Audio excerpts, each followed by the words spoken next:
but Raz took control, cut inside Kyle Walker. And when I say he cut inside, he did so fast, so furious, so humiliatingly. He stole his former teammate's soul. And this happened. And Raheem Sterling checks back and scores against his former club.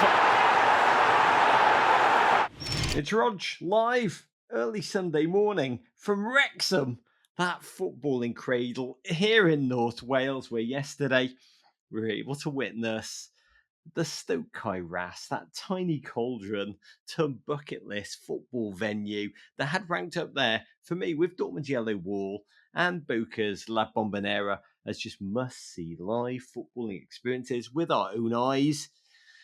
And it didn't disappoint. I will break down the Premier League weekend so far, including massive, potent victories for Liverpool and Arsenal Football Club.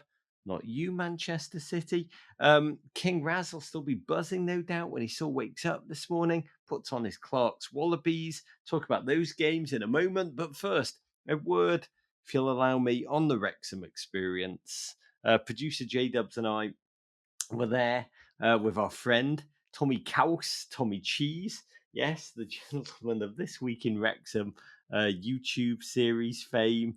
We stood in the tech end behind the goal and just marvelled throughout during Wrexham's 1-0 win over new old rival Notts County, the goose, if you will, to Wrexham's Maverick last season in that escape from the National League. And it was properly magic, this game. The whole experience. I stood on the home end with a couple of thousand young fans, almost all of them super young, most of them too young to have witnessed Wrexham ever kick a football in the Football League before. And my Lord, they just seem to be reveling in every single moment. The whole experience just reminded me really of a lot of the football that I used to watch before the Premier League. When I was a kid, the fans were thunderous. There was not a cell phone in sight. The whole bloody game, all of it was experienced together with their own eyes. Every kick, every whiff, every foul, and there were a lot of them, and it was all bloody wonderful football, really without that commercial sheen that we're used to from the Premier League. And it began so joyously. Notts County, that team that Wrexham pipped to automatic promotion from the National League last season, that Hand of Foz game, if you remember. Welcome to Wrexham fans will know it well, in which Ben Foster saved the penalty late on to close out a crucial Wrexham promotion-chasing win. And the Wrexham fans from the off, after singing, I must say, Amar Heed, the beautiful anthem, I think it translates to "We Are Still Here." Really, the Welsh anthem of resilience and stubborn resistance. Tommy actually told me he listens to that song every morning, which I just love. There can be few better ways to wake up. I guess for him, Amar Heed is what Fast Car is to me. Just a beautiful rendition. And then the Wrexham fans settled in to alternating between chanting Super Ben Foster to rub salt into the Notts County fans' wounds, along with a raucous rendition on repeat of We Saw You Cry on the Telly. And from the off, Notts County were in truth on top. They should have scored at least twice early on. Wrexham are slow starters. But then in the middle of the first half, there's one tackle from Wrexham defender Owen O'Connell that really changed the game. He went right through cleanly the Notts County winger Jody Jones. It was one of those thunderous tackles that just sets the crowd off. And the crowd went berserk.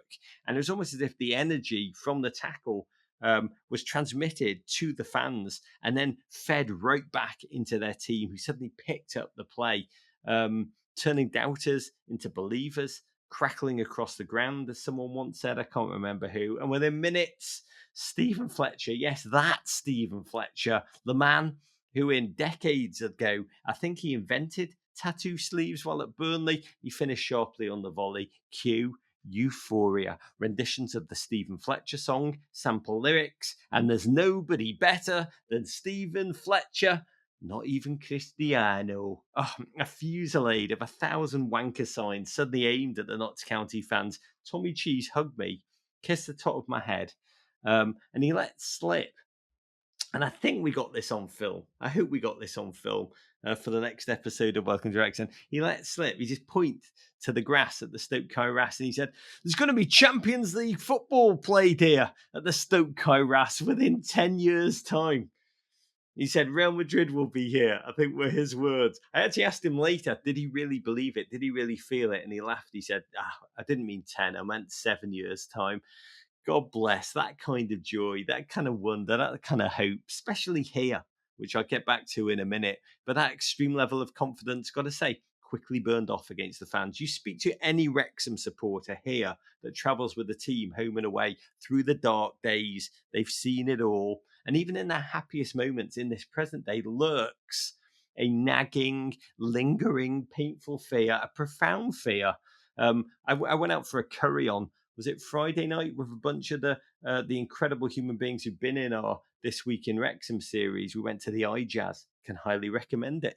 What did I have? I had the Welsh Lamb Exotic, which sounds pretty filthy to be candid, but it was actually very, very tasty.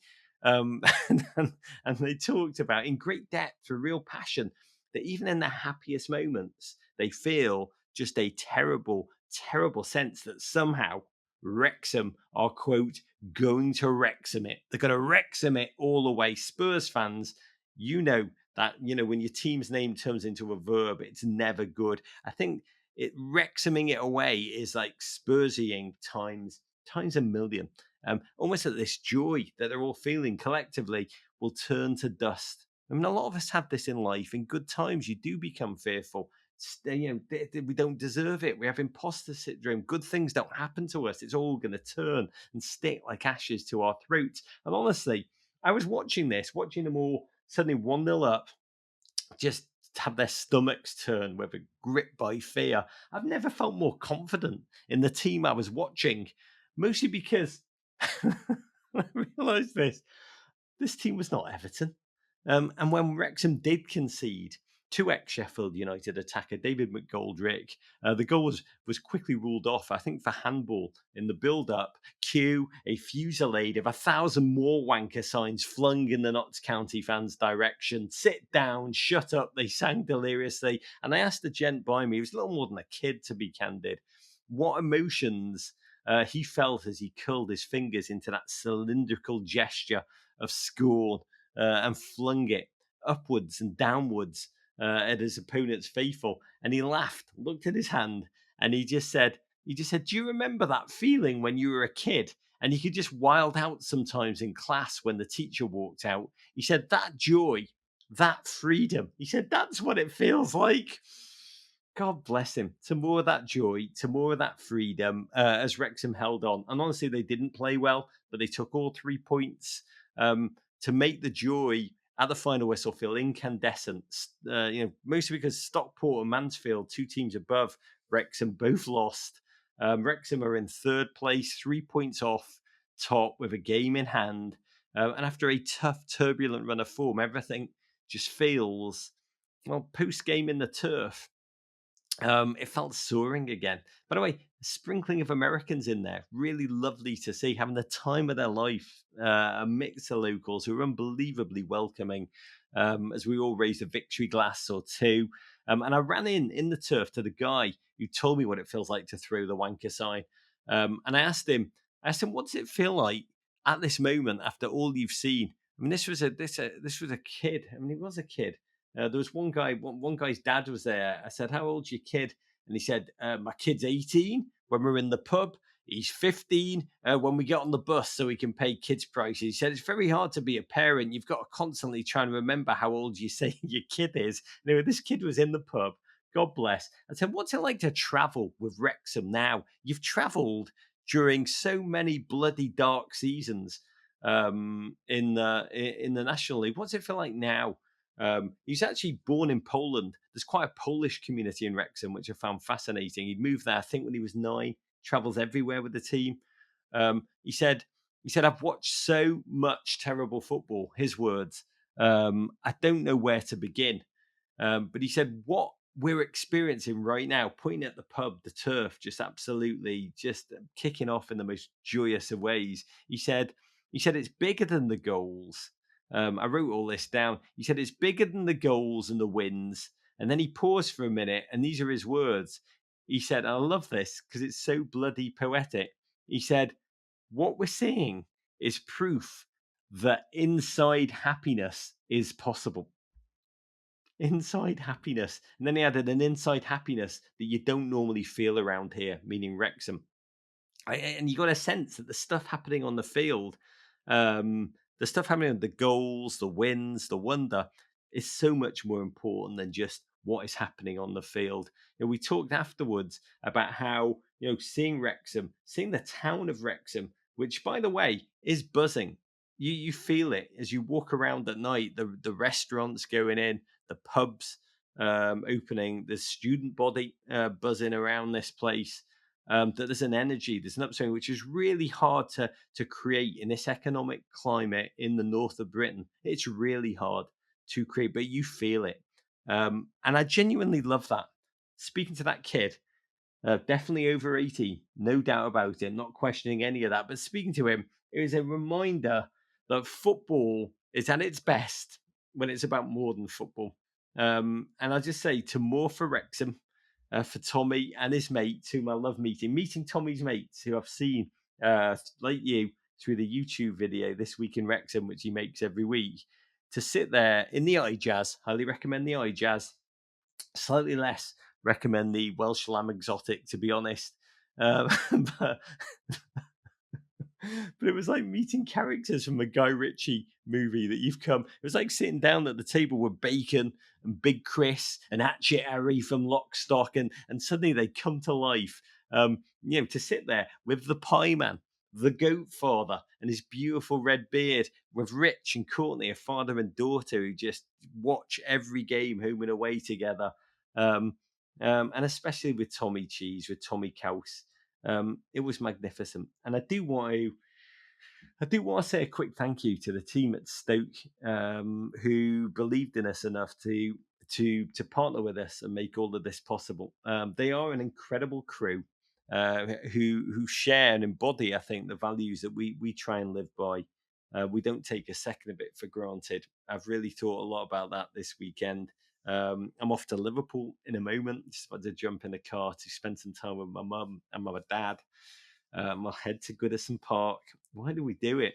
To watch Everton crap the bed against Crystal Palace Monday night. And I cannot wait. But to the Premier League, Wrexham's promised land. Let's start with Brentford 1. Liverpool 4, the early game. Jurgen Klopp's last dance rolls on. Jurgen returned to London, site of Liverpool's only 2 losses of the season. Liverpool winners of 5 of their last 6, but they'd lost, remember, last season on their last visit to Brentford. Pluses, Mo Salah back on the bench, back for Liverpool for the first time since New Year's Day. But Alisson now out with hamstring injury. Trent injured. And it was fascinating. This Liverpool starting lineup, I think for the first time ever, featured 11 players from 11 entirely different nations. They are just a remarkably beautiful footballing Tower of Babel. Honestly, Brentford were the team that looked sharpest, though, as a collective for the first half hour. Even in defeat, so much to admire about this Bees team. They had Ivan Toney, a.k.a. him, lively, stretching the Liverpool backline. Jan Elts, then Sergio Reguilon missed chances. And manager Thomas Frank, I love that man. He was asked post-game, he said, what went wrong today? And he just laughed. And he said, 4 Liverpool goals. And the first came, like the many that followed, in transition on 35 minutes, a sublime goal in which every part looked simple and almost effortless. But when you actually looked at them individually, they were profoundly complex, executed at just the highest level, but all at the same time together. Van Dijk cleared the ball from his own box. Jota first to it with his head. And he knew exactly where Darwin Nunez was and nodded it first time brilliantly. Just cunning, guile, execution into his teammates' path. What happened next, though? Sublime. Darwin, full speed, full pelt, summoning a teeth-bared composure, almost pressed the chip shot on the controller, and the ball just sailed over the head of the keeper to perfection. One blemish in that first half when so much went right for Liverpool. So many injuries in that first half. Curtis Jones, Diogo Jota both had to exit. Darwin Nunez also taken off at half time. A lot of crutches in that Liverpool locker room today, no doubt. Jota, knee injury, so painful. The forward was unable to stand after the game. And the fixtures, it should be said, continue to pile up for Liverpool. Luton midweek, then the Fool's Gold at the Carabao Cup final against Chelsea at the weekend. But Liverpool found a way. That's what they're doing, finding a way to create breathing space through team play. Salah back on the field, fed into McAllister, whose first touch twisted the mind of the Brentford backline, slotted home in style. 30 minutes later, it was Mo, trim of hair, hungry of aura, who killed off the game. A goal which again started with a ball at the feet of his own goalkeeper. Long ball, a slotted header onto a speeding Salah, who raced in and bodied Nathan Collins. You forget that side of Mo's game, the physical side, before rolling the ball home with a clinicality and contempt. Ivan Toney got a consolation goal, hashtag him, fourth in 5 games since his return.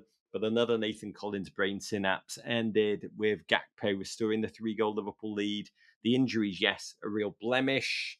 But at the same time, despite those woes, Liverpool have a squad depth that they've not had in recent years. And Klopp, post-game, just happy to have won Liverpool's first win. He spat it out himself. We have not won here since 1938. 2 points clear at the top of the table still from Arsenal. One more quick note on Liverpool. Interesting on Friday to hear Klopp give what's being heralded in the English media as a blessing to Xabi Alonso as his successor. He's doing an incredible job, Klopp said. If there would not be the rumours around, that's completely independent. If you'd have asked me 8 weeks ago about Xabi Alonso, I would have gone, oh my God! The next generation is already there. And I would say Xabi is the standout in that department. Interesting and a bit depressing for people like me who were hoping Liverpool would do the rational thing and appoint Steven Gerrard as the next manager, or reappoint Roy Hodgson, give him a second chance. He did so well in that first spell. Well, God, make Darwin Nunez player manager. 2 Turf Moor, where a dank Burnley continue to offer the most generous home hospitality in the league. Arsenal, no mercy, ran out 5-0 winners. Who needs a proven out-and-out striker? It's almost like Mikel Arteta. We know he's a proud, stubborn man, and he's almost turned this back half of the team's season into a public scientific experiment to prove the answer to that tactical question. Who does need strikers when you can deliver a blowout massacre? And if any Arsenal has never lost a Premier League game out, and on Saturday, the suspense lasted exactly, was it 4 minutes? Before Captain Erdegaard scored with a precision crisp strike from the edge of the area. First goal in 12 games for him. Bukayo Saka, I adore that human being. Scored twice. What a lovable happy feet character he is. Slapping home a penalty. The second, swaggering shimmy and thrash from the right side of the box. Burnley is clearly not looking at coaching tape. Don't let Saka cut inside. Trossard scored again. And even the live wire Havertz got on the score sheet for the first time in 7 games. Magical day. Great for the goal difference. 5 goals scored on cruise control too. Arsenal didn't even have to really work too hard here to run absolutely rampant in the Burnley raid. Worse for the Clarets. Aaron Ramsey, it was hard to watch him be stretchered off and needed oxygen after a terrible fall. We wish him well. But for Arsenal, Porto midweek in the Champions League, then Newcastle.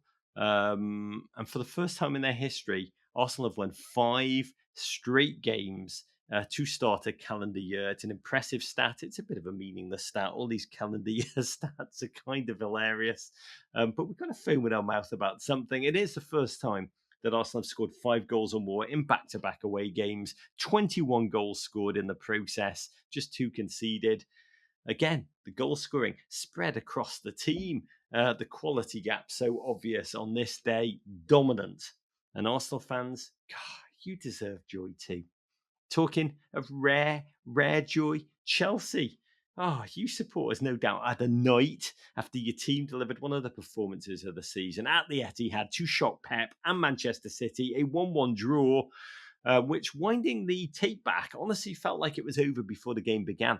Now, misdirection. We've got to note City were on the back half of the course, indomitable role, effortlessly winning 11 games in a run, all comps. It was that City coming in, a star which had led Pep to enter a Cold War midweek with broadcaster Gary Neville, the Sky broadcaster, ex-Manchester United player, turned essentially roughly, very roughly, almost like the Sir Charles Barkley of English football. And he said midweek just how bored he is watching Manchester City play football, almost because the result is there's never suspense about it. And Pep said, I'm going to tell you something. In the future, you will not forget. We make it look easy, but it's not, which were prescient words.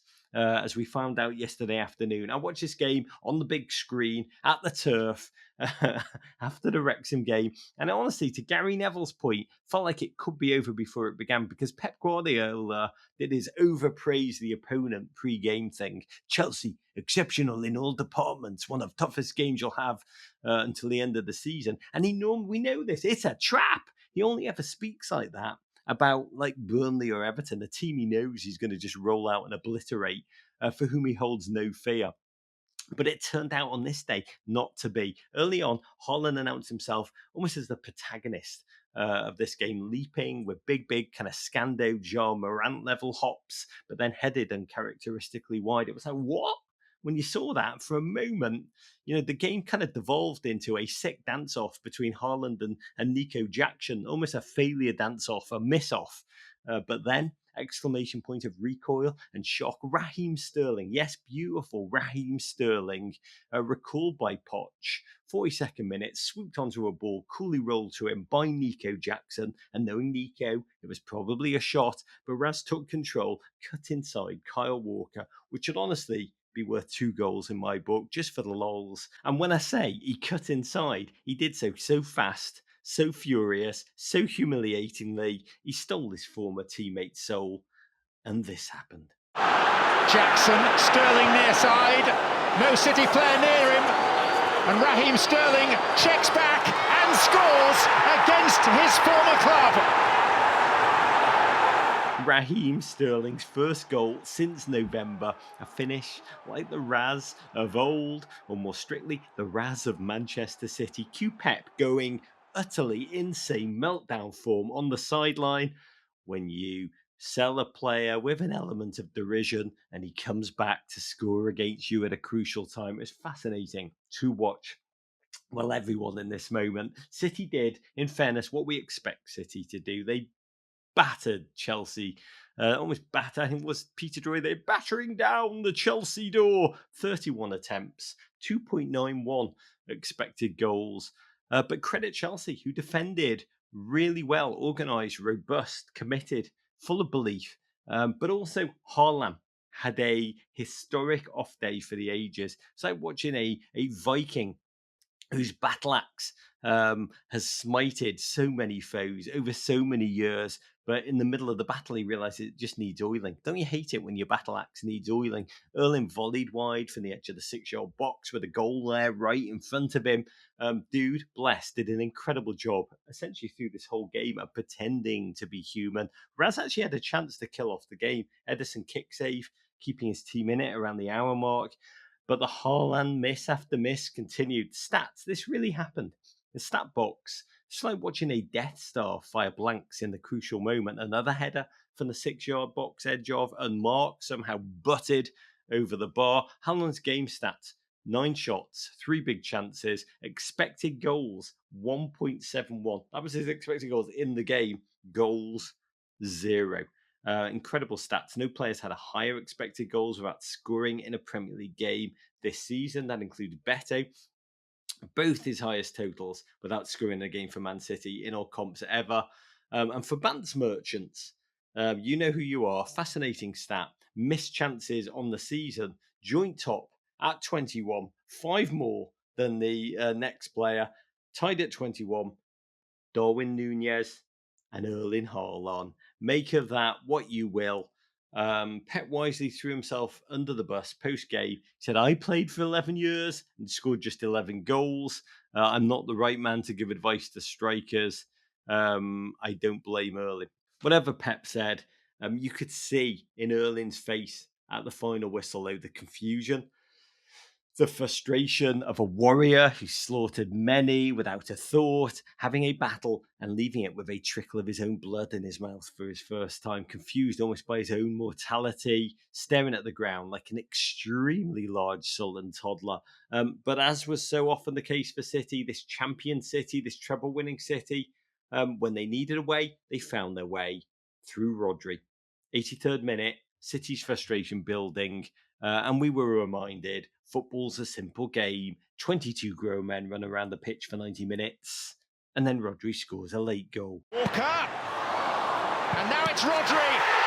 And finally, it's 1-1. God bless Rodri, lashing one in from the edge of the area, then running back with a really novel celebration in which he just kind of spanked the top of his own head repeatedly with both hands. I do hope this one catches on. And by that I mean I hope Rasmus Højlund is watching and will unleash his own version of that later this afternoon. Rodri actually could have won the game late, a strike just wide. City, though, stunned. Arsenal and Liverpool will draw so much strength from this moment of vulnerability. But the honest truth is it's probably just a bug in the coding. 4 points dropped in 2 games against Pochettino's Chelsea this season. How much will that factor into matters at the end of the season? Not as much as many hope, I would be honest and say that now. For Chelsea fans, though, the odd feeling of winning that point, you would have bitten my arm off if I'd given it you before kickoff, yet still feeling disappointed because the rearguard performance was so good. You came so close to glory. The Rodri goal so late, but all Chelsea eyes will be on Carabao matters with next week's final now looming. One other quick note on Chelsea City, a massive result in another game in the English Women's Super League. First half goal from Jamaican striking sensation Bunny Shaw saw Manchester City defeat Chelsea at Chelsea. The result sees City draw level on points with title rivals Chelsea, handing future US Women's National Team manager Emma Hayes her first home defeat in an incredible 3 years. Arsenal now just 3 points back after their own massive 3-1 win over fourth place Manchester United at a sold-out Emirates. Incredible this. A new attendance record in that league with a capacity crowd of 60,160. Yes, 60,160. What an accomplishment. What a league. Say a quick word about the other men's games yesterday. Arsenal fans, perfect weekend. Capped off by Tottenham's frustration. Spurs lost 2-1 at home to another clinical performance, a collective performance by Gary O'Neill's Wolves. Game started with Son Heung-min back starting again for Spurs. That despite dislocating his finger in that table tennis row with South Korean teammates on the night before his country's exit from the Asian Cup. I can't wait for that to be made into a movie. He started for the first time since New Year's Eve for Spurs. Wolves, Hang Hee-chan facing him in the South Korean derby, and Kulusevski cancelled out a Hal Gomez opener 30 seconds into the second half of a burst and a flick finish from an acute angle. Remember in the reverse fixture, this was a game Spurs had trailed going into stoppage time, but ended up scoring twice after the 90th minute and winning the game. But there would be no Tottenham comeback on this day. Instead, the oft-coveted Pedro Neto just eviscerated the right flank. João Gomez kept up with him somehow, and first time thrashed home. First 2 goals of the season for the little man. Wolves 2, Tottenham 1. Spurs so bloody frustrated. That mini revival, spluttering Postecoglou's team have really flattered to deceive of late. They found a way to get results, even while playing badly for long spells in game, and they did not on this day. They got 2 weeks off now to mull how to rekindle that buccaneering, boisterous set of performances from the first 10 games of the season, and said post-game, there's no tricks. I'm not a magician. I'm a football manager. In other games, joy for Nottingham Forest, who have been leaking goals, 6 in their last 7 at home. Lost West Ham now with David Moyes under the microscope level of intensity, scrutiny, were just what they were needed for what ailed them. Poor Calvin Phillips. Second game for West Ham, red card, harsh second yellow. But dude is in danger of becoming a meme as one of the only football players who has forgotten how to play football under Pep Guardiola's tutelage. Forest opened the scoring via their godhead, Taiwo Awoniyi, who's now scored or assisted 8 goals in just 14 Premier League games. Crucial goals too. Callum Hudson-Odoi sealed the game late. Forest could have won by more. Areola in the West Ham goal. Again, excellent. Sad news, US fans, brace yourself. Gio Reyna and a new substitute. Q ongoing US soccer fan bubble angst, which is now, I think, at about 11 out of 10 levels. Some banners in the West Ham away end calling for Moyes to be sacked. West Ham, 8th place, but yet to win in the calendar year. When you see the likes of Brighton playing attractive, attacking football as a fan, you want that too. Hence, West Ham fans ended the game chanting about their own manager. You're getting sacked in the morning. God bless David Moyes. You're a good man. Fans also chanted, boring West Ham. Aston Villa overcame a heavily dented backline to finish off erratic self-harming Fulham. 2 goals from Ollie Watkins, sloppily conceded.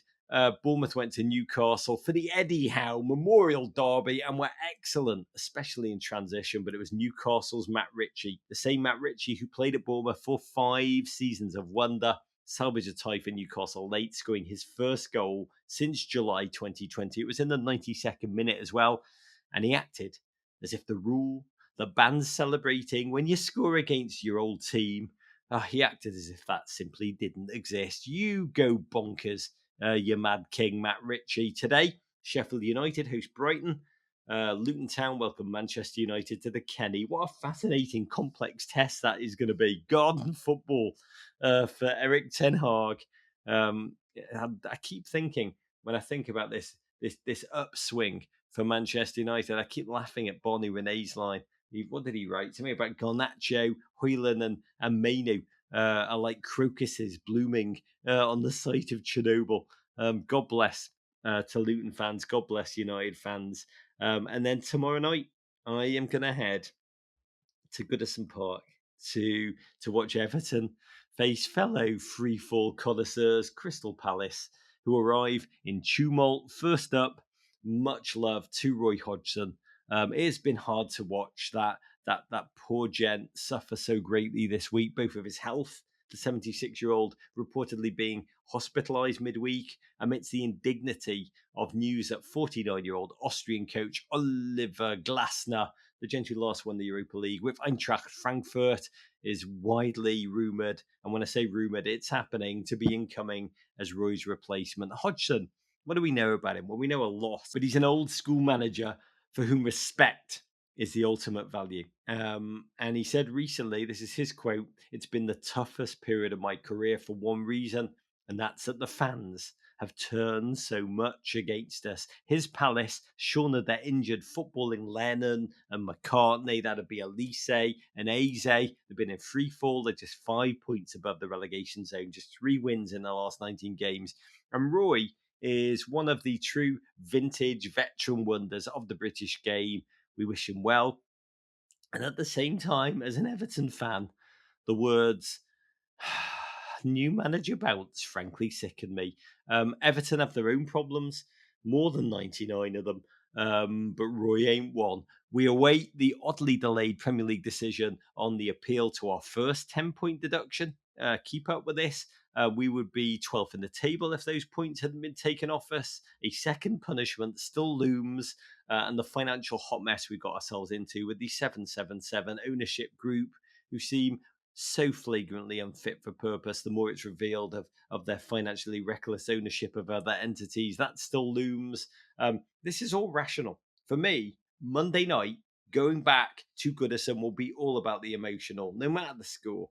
To return to Goodison Park for the first time since the pandemic, for the first time ever, without my father alongside me at the game, which will be its own kind of memory. I honestly can't wait just to be there, to experience the Everton fans in the flesh, in person. The fans, whatever happens, the best thing about my club. And also, I'm fully aware that, I have a handful more times to experience Goodison Park. Such a single, if you can get there over the next season, get there. It's such a special place, such an old school place, such a place of memory, tradition, and wonder. This will be one of the last games I see. A reminder that nothing is permanent. We should not take anything for granted. We should make memories while we can. In that regard, I'm going to end with a quick letter that we received this week. One of so many bloody bangers in our mailbag. I love your thoughts, your ideas, your insights, GFOPs. Send them to us at meninblazers@gmail.com. It came from GFOP Scott Danzis in Bethesda, Maryland, who wrote the following. This is Scott. Rog, I hope you understand the spirit in which I write this message. It's a difficult one to write, and I fear you will hate me, but here goes. I, Scott, root for Everton to lose. And it gets worse. I root for Everton to lose because of the agony it brings you. It's not that I want to see you in pain, Rog. Truly, I think you're a gem. Thank you, Scott. I don't know. There's two different messages I'm getting from this letter. I love the pod, and I wish all good things for you. You really don't, Scott. You really don't. But the way that you're able to articulate the pain of being a football fan, of any sports fan, is simply poetic. The depth of your agony helps me process my own profound pain when the teams I love, Burnley. Oh my God, Scott, Burnley, the Philadelphia Eagles. I could go on, go to crap. Every true sports fan has visited the deep place of sorrow that can neither be explained or cured simply by telling yourself it's just a game. It doesn't really matter, because it does matter.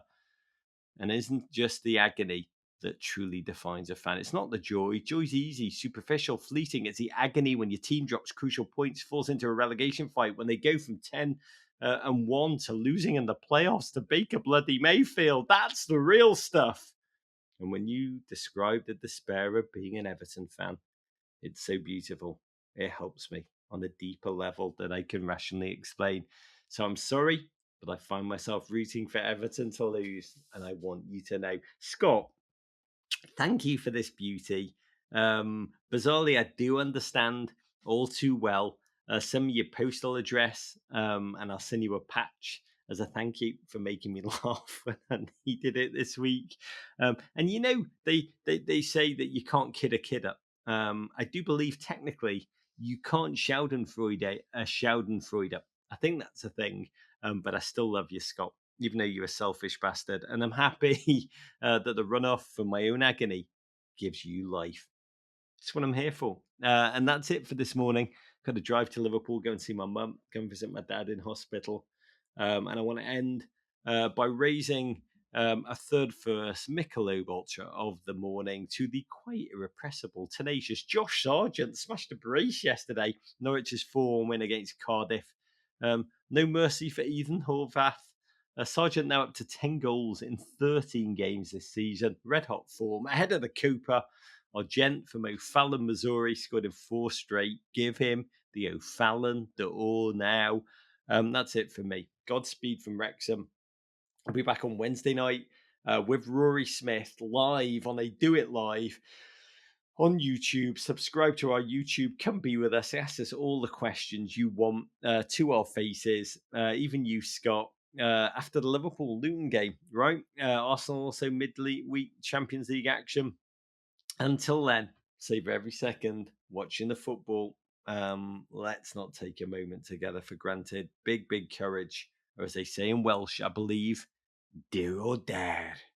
Listen to the full version of this podcast and all our podcasts wherever you get your pods. But first, subscribe here for more Men in Blazers videos.